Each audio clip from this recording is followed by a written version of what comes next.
So what's PCP for me? I think it's a spice. It's a spice for life, in my life. I think it colours the eyes that I have. I see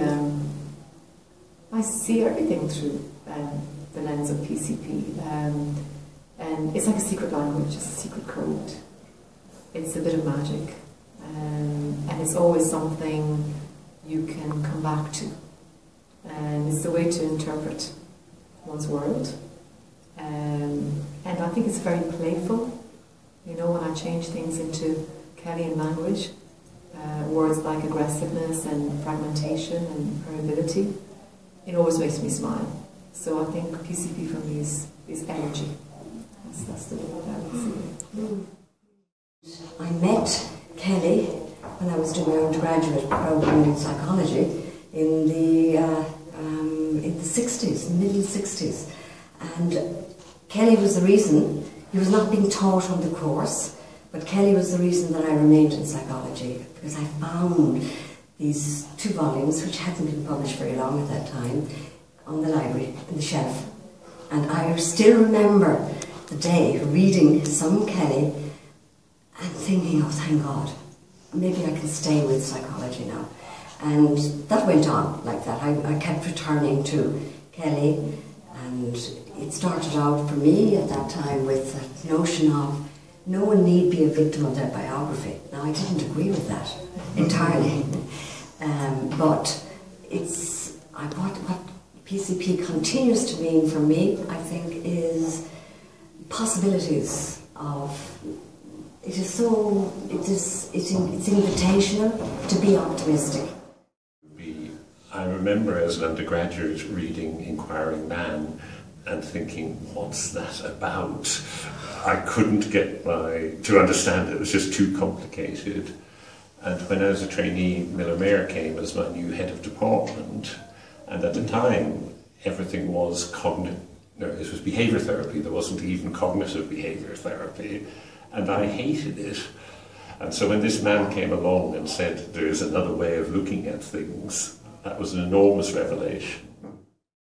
Yes, I came at it through theory, but also seeing somebody live and demonstrate PCP, I suppose. And I was very lucky to have a year with Miller in the mid-70s. Well, my first thought was, as I said, why wasn't I told about this? Why did no one tell me about this in 5 years of psychological study? And so, because I was then teaching philosophy, I stayed with the theory. It wasn't applicable to what I was doing as a clinician. I only did 1 day a week in a clinic and 1 day in private practice, but I didn't have any training in the techniques. But of course, I realised that it's eclectic as to techniques. The disadvantages of that and advantages, but that meant I could keep the theoretical framework and do various things. Up until that time, I thought psychoanalysis was probably the most thorough and comprehensive psychology, and I wrote a paper some time back about the connection between PCP and psychoanalysis, and said in the days when people wanted to integrate cognitive therapy, that we would just as well off integrating the psychodynamic perspectives, because it had much more affinities with it. I'm still talking at a theoretical level. So my first thought was, why don't I know more of this? How can I learn to do it? I can't, there's no one here who can teach me that. So I'll just go down the philosophy track and write papers on philosophy, and eventually the book, and then some other papers. And I've done a couple of applied papers, one on anorexia nervosa with a colleague, and death in anorexia nervosa, but mainly I've written theoretical work, and that's never disappointed me. It's never let me down as an orientation to life and to what I do. So there's an Australian, Chris Lamming, who has also written about anger, and he showed me this very useful thing, that if I go, you do this, that and the other, this finger is pointing at you, but the other 3 are pointing at me. And I think that's a really nice physical example of how PCP makes you think about, where do I fit within this before I try to make you fit me? And maybe that thing of lived experience, PCP, I think, influences the way that I actually think about things, think about life. I think Mary used the word, it's in her DNA. during this conference, and I could echo that it's very hard to think about how did I think about anxiety before a Kellyan definition. And I think that's one of the things that's so clever about the way that Kelly used everyday words, and you forget what is the other, is there another meaning? And to go back to guilt, that sense of what am I dislodged from, just completely changes the way you think about things. Wow. PCP is the foundation of everything I do in my work, but probably my life as well, I think. So maybe if I just, it's easier to highlight a couple of reasons why PCP for me, and it would be about possibility and therefore hopefulness. It seems important, and it is about questions rather than answers. So work in progress all the time, that's very appealing for me. And anticipation, to be forward-looking rather than being determined by the past. Those would be the key things and the key reasons I keep coming back to PCP. Plus, George Kelly has an answer for everything, in my experience, and just guidance on everything, so that I use the 2 volumes a lot. So PCP, yeah, fundamental to it.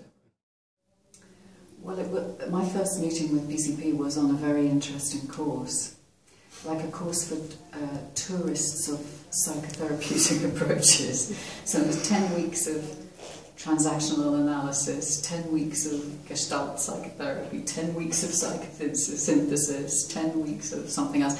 And by the end of it, I was feeling tired and irritable with these things. And then, suddenly, there was 10 weeks of personal construct psychology with Helen Jones, which made complete sense, immediately fitted into understanding everything that I was doing. I had a number of roles then, but I was running a family centre for young abused and disadvantaged children and their families. So with a big staff, and every aspect of my role, whether that was counselling or group work, childcare, management, supervision of staff, he at PCP was helping me with all those things at once, with no adjustment to the theory at all.